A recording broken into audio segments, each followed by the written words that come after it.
এটা পালন করব সেটা সম্বন্ধে বলতে গেলে আমরা কিছুদিন যদি আমরা যে মহিলাদের সচেতনতা এই নিয়ে কি বলবেন, কি বার্তা দেবেন?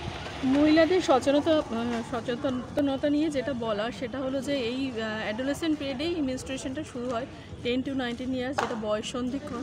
তো বয়স সন্ধিক্ষণের মেয়েদের মধ্যে যেটা হয় যে তারা মেনস্ট্রুয়াল হাইজিনটা সঠিকভাবে হয়তো গ্রামের মেয়েরা মেনটেন করতে পারে না, সেই বিষয়ে অ্যাওয়ার করা তাদেরকে, বা তারা স্কুল ছুট, অনেক সময় স্কুলে আমরা সেইভাবে পরিকাঠামো দেখতে পাই না। আগে যেটা ছিল যে টয়লেট ঠিকমতো ছিল না, তার ফলে বাচ্চাগুলো স্কুল ছুট হয়ে যাচ্ছিলো, বা জলের ব্যবস্থা ছিল না। কিন্তু এখন অনেকটাই প্রশাসনিক দিক থেকে স্কুলগুলোকে উন্নত করা হয়েছে, টয়লেটের ব্যবস্থা করা, জলের ব্যবস্থা করা, সেদিক থেকে বাচ্চারা আসছে।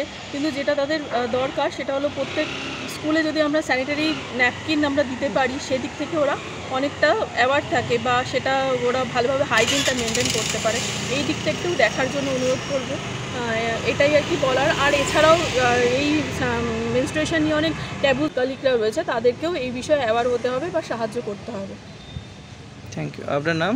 আমার নাম Paromita Roychowdhury, adolescent counsellor, Bagnan rural hospital.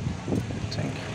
World menstrual hygiene day, সেই উপলক্ষে আমাদের সরকারের পক্ষ থেকে বিভিন্ন ব্লকে মহিলাদেরকে এই ঋতুকালীন যে সমস্ত পরিষ্কার পরিচ্ছন্নতা অবলম্বন করা উচিত সেই সম্বন্ধে সচেতন করতে আমরা অন্যান্য ব্লকের সঙ্গে মতো আমরা বাগনান 1 ব্লক প্রশাসনের পক্ষ থেকে আমরা এই র্যালি এবং মানববন্ধন এবং সেই সঙ্গে সঙ্গে অন্বেষা ক্লিনিকের সাহায্যে আমরা একটা সেমিনারের আয়োজন করেছি, যাতে এলাকার মহিলারা তাদের ওই ঋতুকালীন যে সমস্ত স্বাস্থ্যবিধি মেনে চলতে হয় সেই সম্বন্ধে সচেতন হয়।